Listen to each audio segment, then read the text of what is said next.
My name is Dennis Higgins. I'm a retired faculty member from the State University of New York. I don't get paid for participation or advocacy. I do this because I have young children. According to an article in the New York State Bar Association Journal, former Governor Cuomo's unpopular accelerating siting law is currently being used to replace upstate farms and forests with solar and wind installations, irrespective of home rule law and without thorough environmental review. The Build Public Renewables Act, BPRA, would transform the New York Power Authority into a state agency in competition with private developers in that undertaking. Using numbers from NYSERDA's Scenario 3, cited in the Climate Action Council's draft scoping plan, NYPA and private industry would try to plaster upstate with 1,000 or 2,000 square miles of panels and turbines, resources which generate little or nothing much of the time, last about 20 years, and are not recycled. Even if industrializing rural New York for dubious power generation were a desirable outcome, there's no evidence, given siting constraints, that intermittent build-out would happen any faster, but there'd be plenty of collateral damage.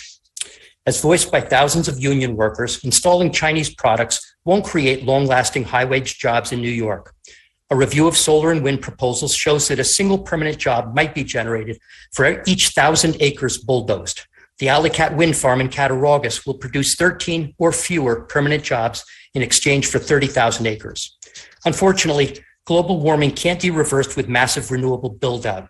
As intermittent resources make up more of the energy portfolio, the complexity and costs of integrating them into the grid, storage, transmission, backup, and curtailment become formidable barriers. California is a decade or so ahead of New York in shutting down nuclear and installing solar and wind.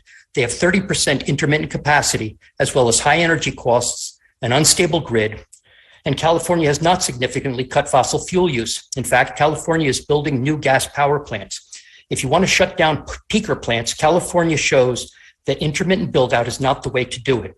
Industrialized countries that have decarbonized have done so using firm generation, producing electricity whenever needed, nuclear and hydro. NYSO's data shows that much of New York State's electricity demand is 24/7, 365. An economical grid would use carbon-free baseload to supply that electricity.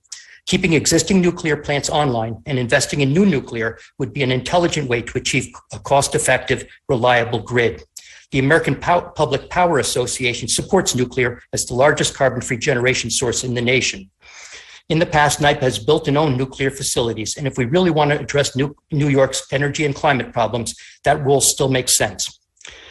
Regulations based on slogans can't outflank the laws of physics and engineering, but misguided, poorly crafted legislation can certainly waste public money, trample communities, compromise grid reliability, and hinder effective action on climate change. Thank you for this opportunity to speak.